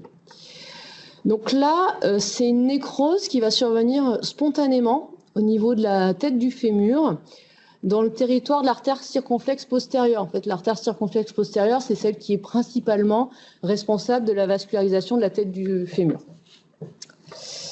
Donc l'étiologie, c'est toujours pas très bien élucidé. On n'a toujours pas bien compris pourquoi certains enfants avec une osteochondrite primitive de hanche. Donc il y a plusieurs hypothèses relevées, mais il y a quand même une grande part de microtraumatismes répétés. C'est souvent chez des enfants très actifs, un peu turbulents et très sportifs. Alors, à la fois les chocs des microtraumatismes répétés et aussi, autre hypothèse, c'est que l'artère circonflexe postérieure, elle passe entre des muscles et c'est peut-être qu'il y a des petits spasmes de cette artère à force de faire du sport, par exemple, ou de courir partout. Mais même à l'heure actuelle, encore, on n'a pas tout compris sur l'ostéochondrite primitive de hanche. Et encore, vous allez voir, on est loin d'avoir tout compris. Alors, si ça pouvait passer à la diapositive. Voilà. Donc, en tout cas, ce qui est sûr, c'est qu'il y a une prédominance de garçons. L'âge de survenue, à peu près entre 4 et 9 ans. Après, il peut y avoir des extrêmes. Ça va de 2-3 ans jusqu'à même 10-11 ans. Ce qu'ils ont souvent en commun, c'est que c'est des enfants très actifs. Ils courent partout toute la journée, ils sautent partout toute la journée. Et donc, ils vont se présenter qu'une boiterie plus ou moins importante. Là aussi, un début souvent insidieux, très piège aussi. Parce que là aussi, la boiterie, ça peut être des douleurs de genoux et pas à la hanche. Voilà, ça peut ne pas gêner pendant des mois et qu'on les découvre même à un stade très sévère d'emblée. Enfin, tout peut se voir. Et donc, quand on voit l'enfant, ça arrive souvent qu'il y ait une raideur de la hanche. Il peut y avoir aussi une amyotrophie du quadriceps, mais là, c'est plus si ça évolue depuis un petit moment et qu'il est douloureux depuis un petit moment. Alors, de temps en temps, ça peut être bilatéral, mais comme c'est piège, ça fait partie aussi des causes de boiterie à savoir évoquer. Ça fait partie de l'algorithme de réflexion sur les boiteries. Donc, l'ostéochondrite primitive de hanche, elle va avoir une évolution qui va suivre un cycle qui va durer à peu près, on va dire, 3 ans entre le moment où ça commence à se nécroser puis le moment où ça va commencer à guérir. Et les phases, il y en a 4 qui prennent à peu près 6 mois chacune, on va dire, de délai. Donc tout d'abord, il y aura une phase de nécrose. Après, ça va se fragmenter sur la radio, comme si la tête du fémur est en train de disparaître, alors qu'elle existe toujours, mais sur la radiographie, elle devient transparente. Et puis après, ça va se reconstruire. On va la voir réapparaître au fil du temps pour arriver à une phase de guérison. Bon, là, c'est coup de bol, guérison ad intégrum sans séquelles, mais vous verrez que malheureusement, il arrive aussi qu'il y ait des séquelles. Donc les examens complémentaires à demander, donc ce sera avant tout des radiographies, donc ça commence souvent par là, les bilans de boiterie. Et vous pourrez peut-être amener aussi à faire une scintigraphie osseuse ou une IRM. Alors le piège aussi ultime, donc non seulement quelquefois à l'examen clinique, c'est pas si flagrant pendant des semaines, voire des mois, mais la radio, en tout cas, les premiers mois, elle est normale. Donc, il faut commencer par ça, mais quelquefois, vous ne verrez pas tout de suite l'ostéochondrite à la radio. Et donc, les 2 examens qui permettent de faire un diagnostic précoce de cette ostéonécrose, ce sera scintigraphie osseuse ou IRM. Donc là, par exemple, sur la scintigraphie osseuse, donc, il y a le côté normal, hein, la hanche normale. Donc là, cette bande noire, c'est le cartilage de croissance, donc qui pompe pas mal de sang. Donc là, le produit de contraste, il y en a beaucoup, mais il y en a aussi dans la tête du fémur au-dessus. Alors que du côté où il y a l'ostéochondrite, là, c'est tout blanc, là où il devrait y avoir du sang dans la tête du fémur. Donc ça, c'est une ostéochondrite en phase de nécrose. Et là, sur l'IRM, en fait, le meilleur examen, hein, c'est l'IRM en termes de sensibilité, spécificité. Ça permet de bien voir aussi la nécrose de la tête du fémur. Le problème de l'IRM, au-delà de la disponibilité en urgence, c'est quelquefois, il faut les endormir, les petits. Donc c'est pour ça qu'on continue à faire quand même beaucoup de scintigraphie osseuse dans les bilans de boiterie. Et en tout cas, il faut savoir l'évoquer dans tous les rhumes de hanche récidivants. Parce qu'en fait, quand la tête du fémur est en phase de nécrose, elle est en souffrance, c'est pour ça que ça fait mal aussi. Et donc, il y aura un épanchement réactionnel, mais qui n'est pas un rhume de hanche, qui n'est pas une synovite aiguë transitoire, qui sera due à la souffrance de la tête du fémur. Et ça sera interprété sur l'écho rhume de hanche. Donc, il faut penser toutes les synovites aiguës transitoires à faire au moins une radio au bout d'un moment et scinti ou IRM pour faire le diagnostic d'ostéochondrite. Donc, la phase de nécrose, au bout d'un moment, on commence à avoir des choses à la radio. Mais je vous dis, c'est déjà au bout de 3 mois. Donc, au tout début, c'est assez subtil. Ça peut être une image qu'on appelle en coquille d'œuf ou en coup d'ongle. En fait, c'est une petite fracture sous-chondrale. Alors là, au bout de la flèche, je ne sais pas si vous voyez, ça fait vraiment comme si quelqu'un avait planté son ongle sur la radio et ça fait un tout petit liseré sous-chondral. Et donc, il faut penser à faire des radios de face, mais aussi de profil, parce que c'est souvent sur le profil qu'on le verra un petit peu mieux. Voilà cette image de coup d'ongle. D'ailleurs, là, il y a même une densification. Vous voyez, c'est très blanc, la tête du fémur. C'est aussi dans la phase de nécrose, elle devient blanche au bout d'un moment et un petit peu ratatinée sur elle-même. Vous voyez, elle diminue un petit peu en hauteur. Donc voilà encore des images de phase de nécrose. Il peut même y avoir des géodes, signe de la souffrance de la tête du fémur. Voilà, première phase. Ensuite, la phase de fragmentation. Donc là, vous allez voir disparaître, se fragmenter la tête du fémur parce que l'organisme vient nettoyer l'os nécrosé. Alors là, c'est assez impressionnant sur la radio, mais elle existe toujours, la tête du fémur. Si on en venait à opérer l'enfant, on aurait une tête du fémur complète à ce moment-là. Mais sur la radio, il y a des parties qui deviennent transparentes et déminéralisées parce que c'est en cours de nettoyage. Et donc, que ce soit la phase de nécrose ou fragmentation, c'est des phases où classiquement on dit que la tête du fémur, elle est assez fragile.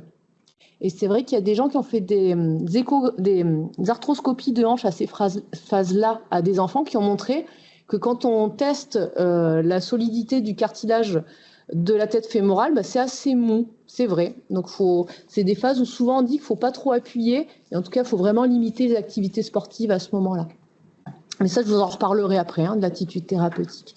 Mais voilà, phase de fragmentation, on va dire, c'est le nettoyage. Voilà. Ensuite, ça va se reconstruire donc, au fil des mois. Donc nous, on revoit les enfants à peu près tous les 4 à 6 mois dans les ostéochondrites primitives de hanche. Et donc, au fur et à mesure du suivi, la phase qui était nettoyée, fragmentée, l'os est en train de se reminéraliser, c'est en train de se reconstruire. Et encore avec un beau résultat. C'est la revascularisation, c'est la guérison en cours, avec ou sans séquelles. Et donc, ça arrive, comme je vous ai montré sur les radios d'avant, qu'il n'y ait pas de séquelles. Ça, c'est le meilleur des cas. Mais malheureusement, la tête, quand elle se reconstruit, quelquefois, elle se reconstruit pas bien centrée dans l'articulation. Donc là, vous voyez une tête qui est excentrée et qui perd sa spéricité. Donc là, malheureusement, quand on est dans cette situation-là, c'est comme d'habitude, toute articulation qui n'est pas parfaite, il y a un risque d'arthrose précoce et une arthrose qui peut arriver même à 14 ou 15 ans dans les ostéochondrites primitives de hanche. Et sur cette autre radio, vous voyez, c'est complètement déformé, ça ne ressemble plus à rien. Bon, là, l'avenir de la hanche est sombre aussi. Donc là, souvent, quand on commence à voir la tête qui se déforme, on n'hésite pas aussi à faire des IRM au cours du suivi. Quelquefois, on peut voir en avant-première quelle sera la forme de la tête du fémur. Et là, vous voyez, il y a une excentration avec cette bosse en train d'apparaître à l'extérieur qui va créer aussi un conflit de hanche et des douleurs et une détérioration précoce de la hanche si on ne fait rien. Donc après, la tête, elle peut se reconstruire avec des formes qui s'appellent coxa magna, c'est-à-dire plus élargies, ou coxa vara aussi, avec un col du fémur un petit peu plus varisé que d'habitude, et coxa plana, une tête aplatie. Donc là, c'est un peu une coxa magna, vara et plana, elle a un peu les 3 critères. Donc ça, c'est vraiment une radio typique d'évolution d'ostéochondrite primitive de hanche avec des séquelles aussi. Donc le traitement, alors là, grand débat, et j'aurais fait cette présentation il y a 20 ans, je vous aurais dit que quand il y a une nécrose complète de la tête du fémur, il faut absolument l'opérer, et on opérait tout le monde. On passait notre temps à faire des ostéotomies du bassin, du fémur en permanence. L'attitude thérapeutique, là, ça suscite énormément de débats au sein de notre communauté chirurgicale, avec des discussions qui peuvent être très animées. Mais donc, du coup, on va rester quand même sur ce qui est à peu près décrit scientifiquement à l'heure actuelle. Mais en tout cas, on ne les traite plus comme il y a 30 ans, ça c'est sûr. Donc, tout peut se voir, ça va de l'abstention thérapeutique, à traction, kiné, des orthèses variées, même de la chirurgie. Alors les orthèses, donc voilà, si vous avez fait cette présentation il y a 30 ans, je vous aurais beaucoup parlé des orthèses pour maintenir les hanches en abduction. Bon, ça au fil du temps, malheureusement, on s'est rendu compte que malgré ces orthèses, bon, ça partait du bon sens, hein, on se disait, tiens, la tête du fémur, pour qu'elle se reconstruise bien dans l'articulation, on va faire un peu comme dans les luxations congénitales de hanche, on va les maintenir en abduction, en permanence. Donc, ces enfants qui avaient ces espèces d'engins de torture pendant 3 ans. Et malgré tout, on s'est rendu compte qu'il y a des hanches qui vont mal évoluer quoi qu'on fasse, et des hanches sévères, initialement, qui vont bien évoluer malgré tout, et ce ne sera pas grâce à l'orthèse. Donc, les orthèses, maintenant, c'est abandonné. Tout ce qui est repos. Donc, avant, il y a des enfants qui ont passé 3 ans sans appuyer du côté de l'ostéochondrite. Ça aussi, on en revient. Donc, entre-temps, comme je vous dis, il y a même des gens qui ont fait des arthroscopies, qui ont testé la densité de la tête du fémur à la palpation sous arthroscopie. Enfin, voilà. On s'est rendu compte, c'est surtout en phase de nécrose et fragmentation, que là, la tête du fémur est la plus fragile. Donc, c'est là où on limite au maximum les déplacements à l'extérieur. On va plutôt privilégier un fauteuil roulant pour les longs déplacements. Après, dans la vie de tous les jours, en général, on autorise quand même en intérieur à faire quelques pas pour aller aux toilettes, ou pour se déplacer en intérieur. Par contre, c'est vrai que c'est une phase, les 2 premières phases, nécrose et fragmentation, on va plus limiter les activités sportives en autorisant des activités sportives douces comme natation et vélo, par exemple. Voilà, on va rester là-dessus parce que c'est quand même important d'avoir une certaine activité sportive, mais tous les sports qu'ils aiment qui comportent de la course et des sauts, là malheureusement il vaut mieux limiter jusqu'à qu'il y ait une bonne reconstruction en cours. Mais pareil, il n'y a pas de consensus, hein, mais c'est plutôt l'attitude un peu générale qui se dessine à l'heure actuelle. Alors les tractions, alors là pareil, avant il y a des enfants qui passaient 3 ans en traction, voire même en centre de rééducation, avec toutes les conséquences sociales que ça implique. Là, on en est complètement revenu. Alors, il y a quelques irréductibles en France qui continuent de le faire, mais ça devient maintenant de plus en plus isolé comme attitude, parce qu'entre-temps, il y a des publications qui ont montré que malgré tout, malgré les tractions prolongées, il y a des hanches sévères qui évolueront mal quoi qu'on fasse, et des hanches malgré tout qui iront bien même s'ils font n'importe quoi. Donc c'est vraiment, il n'y a pas de justice quelquefois dans ces ostéochondrites primitives de hanches. Donc les tractions, ce qu'on peut faire très ponctuellement, et ça devient vraiment rare, c'est en cas de hanches très douloureuses avec un flessum difficile à réduire, qu'on les mette un petit peu en traction, très peu pour passer un cap. Et après, c'est surtout de la rééducation qu'on va faire, mais avec un kiné en libéral, entretenir la souplesse de la hanche éviter qu'ils se rétractent trop au niveau des adducteurs et faire un peu de renforcement musculaire comme on limite un peu les activités sportives. Voilà. Traitement chirurgical, alors là, voilà, ça c'est ce qui suscite le plus de controverses. J'avais même un petit peu peur de faire cette présentation parce qu'en plus, comme c'est enregistré, bref. Mais ça suscite énormément de controverses. Donc pas de consensus à l'heure actuelle.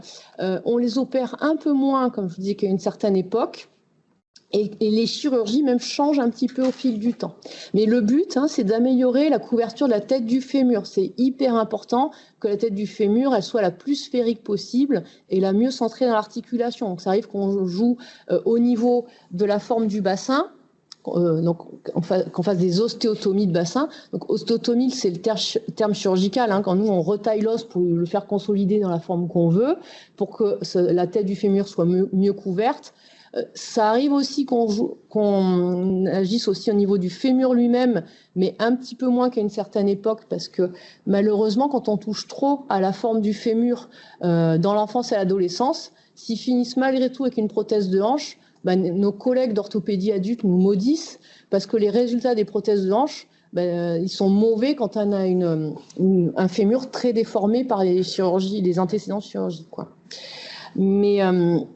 Mais du coup, en termes de traitement, il y a quand même des publications qui sont sorties pour nous aider un petit peu à nous guider dans le traitement.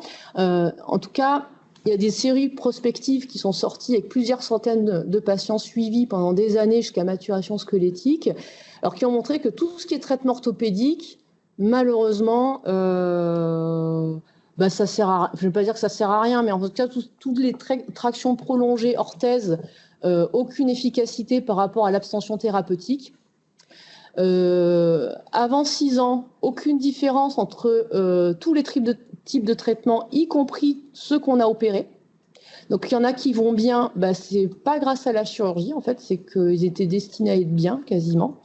En fait, le plus important, c'est l'âge de survenue de l'ostéochondrite dans les critères d'évolution, en fait.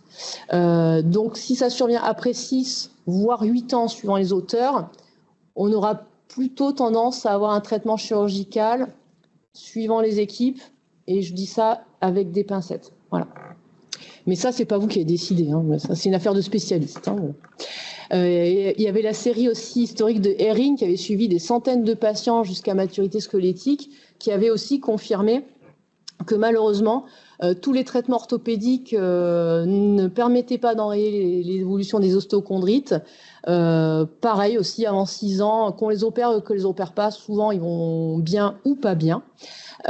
Et passé, pour lui, c'est 8 ans. Par contre, sa mauvaise évolution, je dirais pas quasi assurée, mais en tout cas, on peut essayer de tenter les opérer pour enrayer quelque chose, mais c'est même pas vraiment prouvé qu'on arrivera. Il y en a qui seront sévères quoi qu'il arrive, même malgré la chirurgie.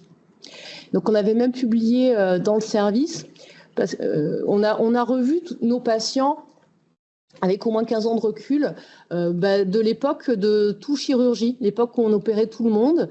On s'est rendu compte qu'il y a des patients qu'on a opérés de ça, qu'on a aggravé, parce que quelquefois, même si on leur a fait des chirurgies lourdes, la tête va mal évoluer, et on peut même aggraver le conflit fémoro-acétabulaire avec ce type de chirurgie en changeant la forme de la hanche. Donc, comme je vous dis, tout n'est pas élucidé à l'heure actuelle, et bien malin, celui qui, en voyant une ostéochondrite primitive de hanche en phase de nécrose, saura si le patient ira bien ou pas, in fine, même en l'opérant. Donc à l'heure actuelle, il y a des séries récentes. Donc les meilleurs facteurs, c'est l'âge de survenue et le fait que la tête soit sphérique en fin d'évolution. Mais comment le savoir à l'avance, même à l'heure actuelle, on n'a pas de boule de cristal quelquefois. Donc à retenir pour vous à votre niveau, il faut savoir que ça existe, savoir l'évoquer en cas de boiterie, ne pas se faire piéger par un rhume de hanche récidivant, ne pas se faire piéger par une boiterie traînante, savoir penser, même si la radio est normale, à faire une scintigraphie osseuse ou une IRM. Et après, tout le reste, il faut nous les envoyer. Alors, il n'y a souvent rien à faire en urgence, mais c'est une affaire de spécialiste. Voilà. Donc, je vous remercie. Je pense qu'il va y avoir des questions.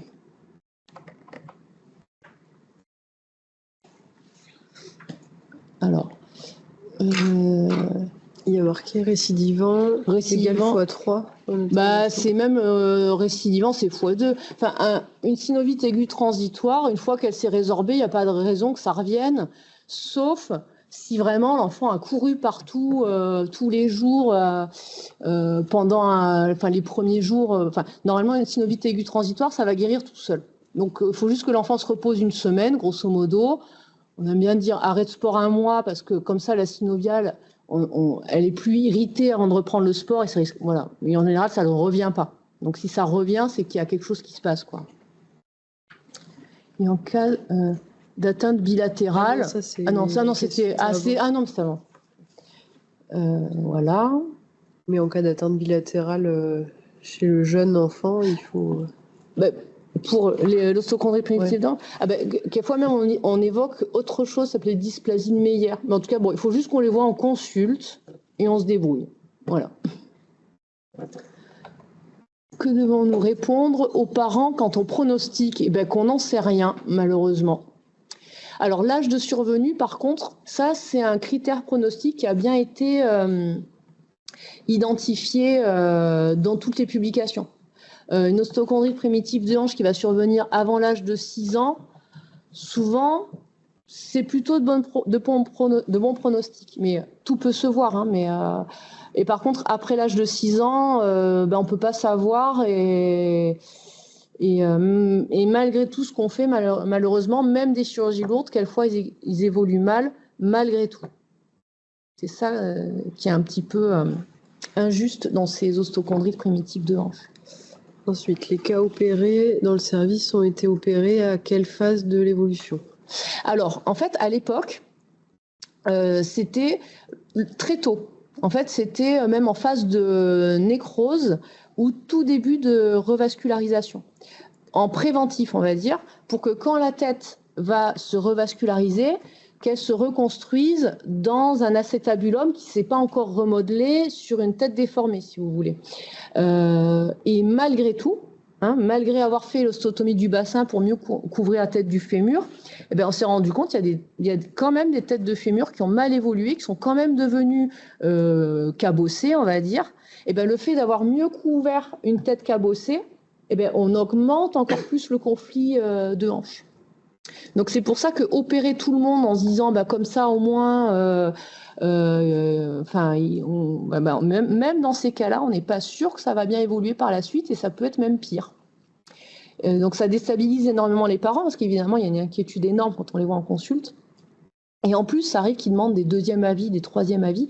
Et en fait, plus ils vont demander d'avis, plus ils vont trouver des attitudes thérapeutiques qui peuvent différer selon les équipes et les chirurgiens. Et ça les déstabilise encore plus. Mais en fait, c'est parce qu'il n'y a pas de consensus à l'heure actuelle. Donc, il y a des gens qui vont, selon leur école, leur sensibilité, vont opérer tout le monde très tôt en préventif, entre guillemets. Mais comme je vous disais, quand on faisait ça, même ça, on en est un petit peu revenu parce qu'il y en a qui allaient encore pire.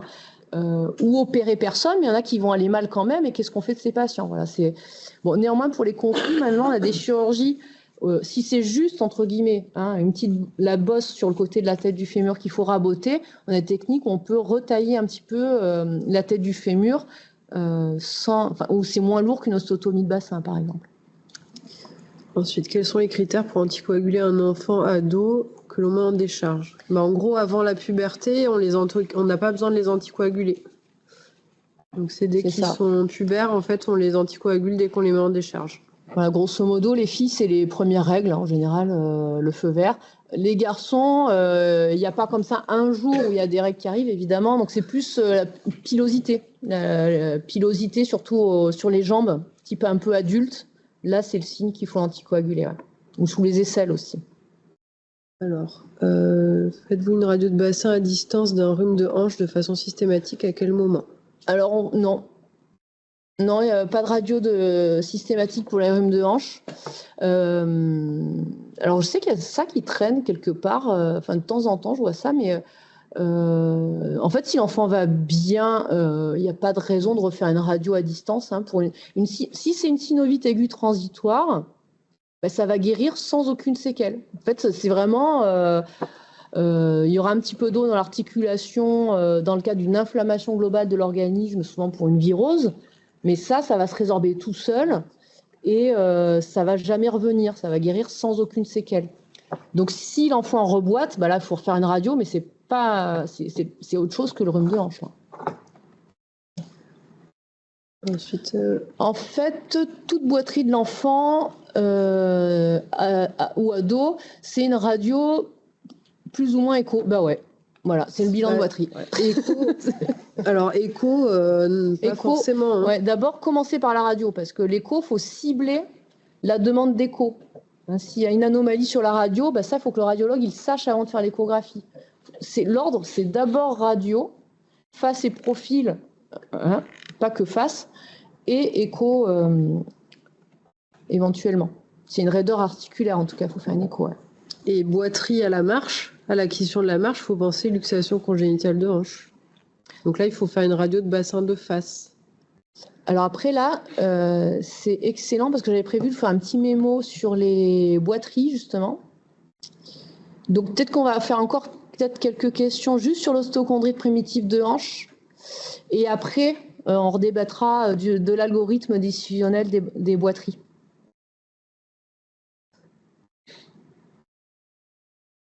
On pourra avoir un résumé du topo, mais je crois que tout va être en ligne en fait.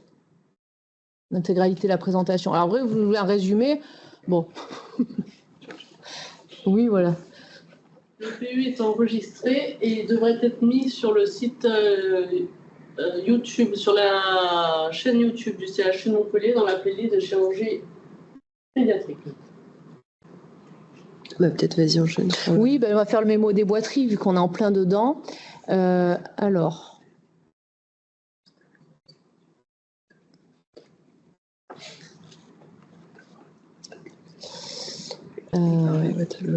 On refait ça. Bon, là, c'est vraiment très vite parce que le temps file. C'est juste parce que comme on a eu un...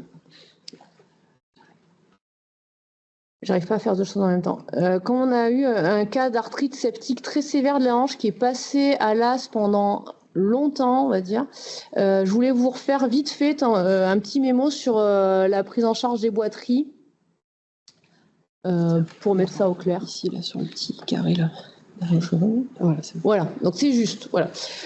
Pour les boiteries de l'enfant. Alors c'est vrai qu'un enfant qui boite, ça peut être pour plein de raisons. Enfin, ça peut être de quelque chose de très grave jusqu'à juste il a un caillou dans la chaussure, évidemment.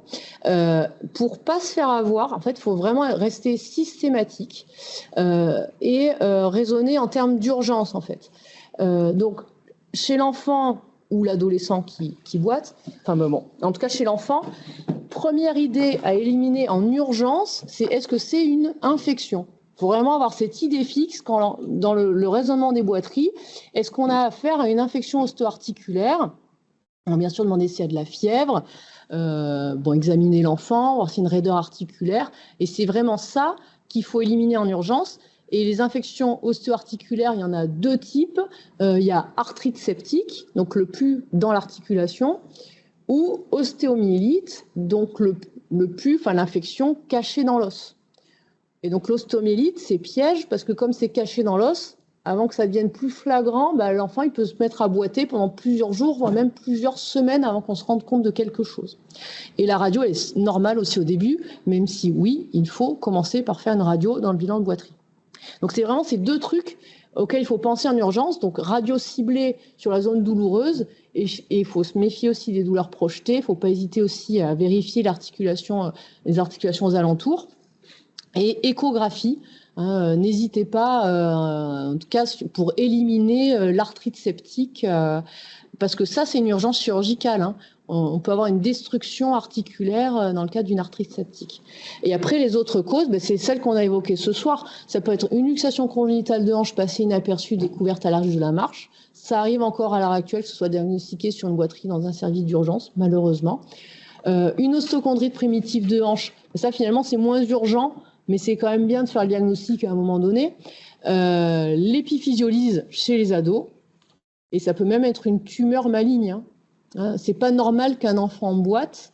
Et je vous rappelle, une fois de plus, toutes les tumeurs malignes prises en charge dans le service ont été étiquetées tendinite pendant au moins 6 mois, voire 1 an, avant que quelqu'un pense à faire une radio. Donc voilà, donc ça, si ça peut un peu vous remettre les idées claires. Et voilà, les infections ostéo-articulaires, vraiment l'enjeu, c'est le diagnostic précoce. En fait, le pus dans l'articulation, en quelques heures, il y a une chondrolyse qui va commencer. C'est très agressif pour le cartilage articulaire et c'est aussi agressif pour le cartilage de croissance aux alentours.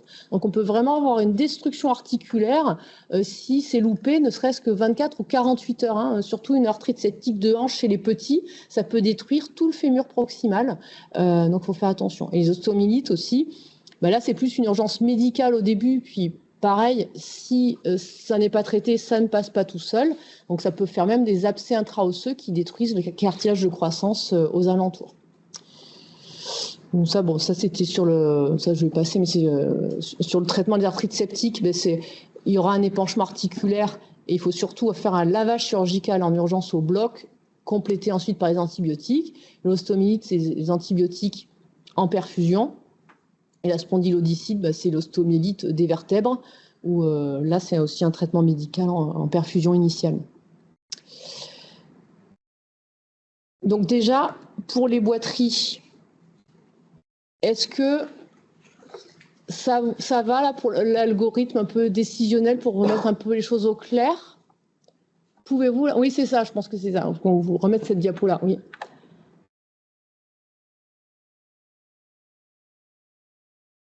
Bon, je pense que ce soir, on a précisé pas mal de trucs déjà sur la hanche de l'enfant. Pour l'arthrite septique, que voit-on à la radio? Alors c'est plus subtil. Alors, la radio, elle peut être entre guillemets normale au début pour l'arthrite septique. Après, il y a certains épanchements articulaires qu'on peut arriver à voir à la radio. Après, il faut avoir un petit peu l'habitude. Et puis, au fil du temps, évidemment, comme si on ne l'opère pas, ça va détruire l'articulation. Et puis, on va avoir des signes de souffrance articulaire, des appositions périostées. Mais ça, c'est vraiment le temps passant, quoi. Voilà. Mais au début, de toute façon, il faut quand même commencer par la radio parce que, de toute façon, dans ces boiteries, quand on n'est pas systématique, quand on ne fait pas radio plus écho, bilan bio, donc NFS, CRP, et particularité montpelliéraine, on fait aussi le fibrinogène pour essayer de dépister les tout premiers signes d'infection. On se fait avoir en fait. Et pensez à faire demander une scintille ou une IRM. Alors le problème de l'IRM, au-delà même de la disponibilité, c'est qu'on peut se planter d'endroits sur l'IRM. Nous, c'est déjà arrivé qu'il y ait des IRM en urgence faites pour une suspicion d'arthrite de hanche, et en fait, c'était le genou. Bon, c'est dommage. Du coup, la scintille, ça fait quand même un bon screening, un bon débrouillage. Ça va flasher dès qu'il y a un problème, où que ce soit au niveau de l'os. Donc, ça fait vraiment avancer pour les bilans de boiterie quand on ne comprend pas trop ce qui se passe, quoi. Ensuite, donc pour une arthrite, alors je vois correction de très petite abondance, lavage chirurgical toujours. De toute façon, la définition d'une arthrite, c'est un épanchement articulaire. Donc, s'il y a un épanchement articulaire avec un syndrome inflammatoire, c'est-à-dire fièvre et bilan perturbé, il faut le laver au bloc. Et c'est à nous d'évaluer si c'est petite abondance ou pas, mais on va de toute façon le laver au bloc. En fait, si on met sous antibio, l'enfant il ira mieux, mais on va abattardir l'infection. Et le lavage articulaire, il reste indispensable parce que sinon l'infection va évoluer à bas bruit, avec un risque de destruction articulaire un peu muette cliniquement, on va dire, et qu'on se rende compte beaucoup trop tard que l'articulation est détruite. Parce que les antibiotiques, ils vont masquer un peu, ils vont agir autour, ils vont masquer un peu l'infection, mais ils vont pas nettoyer le pus à l'intérieur de l'articulation. Donc oui, il faut. De toute façon, c'est comme voilà, arthrite, c'est épanchement articulaire, et si c'est associé à un syndrome inflammatoire, il faut le laver au bloc. Voilà, c'est très simple et c'est la meilleure façon que tout le monde aille bien à la fin. Et autre chose, il ne faut pas les mettre sous antibiotiques si vous avez une suspicion d'arthrite septique. Bon, sauf si l'enfant, bien sûr, est en choc septique. Mais il ne faut pas commencer les antibiotiques avant qu'on ait fait la ponction au bloc, parce qu'après, en fait, on ne peut plus avoir de prélèvements bactériaux qui soient fiables. Et après, des fois, on n'a pas le germe et on est embêté des fois sur le traitement. Donc, si vous avez un doute sur une arthrite septique, Vous commencez pas les antibiotiques, vous mettez pas non plus d'anti-inflammatoires parce que ça va faire flamber l'infection. Ah oui, ça c'est catastrophique, hein. Les anti-inflammatoires sur les boiteries, évitez, hein. De toute façon, ça sert quasiment à rien, les anti-inflammatoires, hein, à part s'il y a une grosse fracture, voilà, pour éviter le syndrome des loges. Mais sinon, de façon globale, sur les boiteries, ne les mettez jamais sous anti-inflammatoires, hein, tant que vous n'avez pas compris ce qui se passe, hein. Ensuite, compte tenu du risque de radio normale pour l'arthrite et ostéomyélite, si boiterie plus fièvre, on adresse aux urgences. C'est vrai que je pense qu'en médecine libérale, parfois, ça peut être difficile d'avoir les examens très rapidement. Donc, effectivement, si vous avez un doute sur une arthrite avec un enfant qui a une raideur articulaire douloureuse et de la fièvre, oui, vous l'adressez aux urgences. Et aux urgences, ça permet de faire les radios, l'échographie, la prise de sang de façon rapide. Voilà. C'est vrai que les arthrites septiques, c'est pas connu du grand public, hein, mais nous, on en a en permanence dans le service, on en voit tous les jours. Voilà.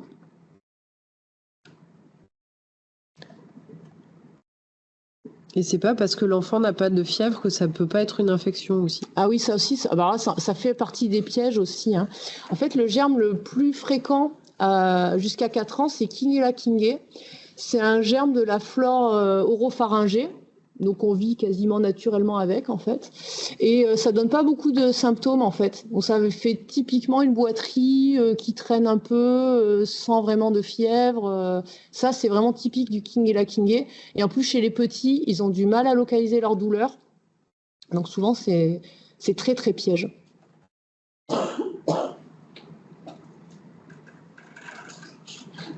Bon.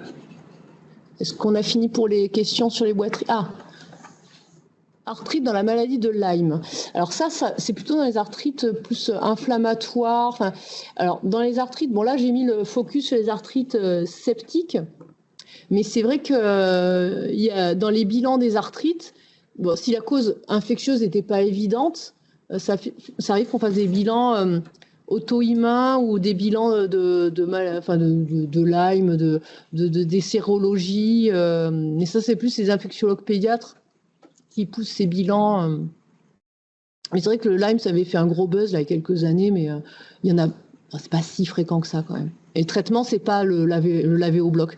Tout ce qui est arthrite inflammatoire, il n'y a pas d'urgence chirurgicale. Il faut surtout essayer de comprendre ce qui se passe. Mais souvent, ça peut vraiment mimer une arthrite septique, par contre, au début. Ça peut même donner du pli dans l'articulation. Mais l'urgence, de toute façon, quoi qu'il arrive, c'est l'arthrite septique. Donc, il faut le traiter tout le pus articulaire avec un syndrome inflammatoire comme les arthrites septiques. Par contre, si on a tout bien nettoyé et mis sous antibiotiques et qu'ils ont bien suivi leur traitement antibiotique, si la boiterie récidive au fil du temps, enfin l'arthrite récidive au fil du temps, là, on évoquera peut-être une arthrite plus d'origine inflammatoire ou auto-immune, mais ça reste un peu plus rare que les arthrites septiques qui, pour le coup, sont très fréquentes. Bon, c'est bon. Alors, du coup, il faut que je fasse un petit teasing pour la prochaine session. Dans le cas d'arthrite septique, par moment, l'échographie parle d'épanchement dans les bourses ou quadricipitales uniquement, sans épanchement intra-articulaire. En fait, la bourse sous-quadricipitale, ça fait partie de l'articulation du genou.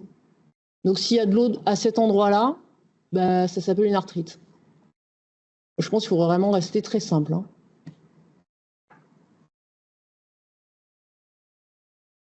Et si, de toute façon, il y a le moins de syndrome inflammatoire, il faut débarquer. Et est-ce que l'échographie est indiquée dans tous les cas d'arthrite? Dans toutes les suspicions d'arthrite, oui, parce que c'est le seul moyen de faire le diagnostic, en fait. C'est l'épanchement articulaire, il sera objectivé grâce à l'échographie. Tiens, je vais remettre le petit truc qui était là. Voilà. Dans les arthrites septiques, c'est vraiment l'écho qui va nous permettre d'objectiver qu'il y a du liquide dans l'articulation. Et donc c'est pour ça que c'est très important, les échographies dans les bilans de boiterie.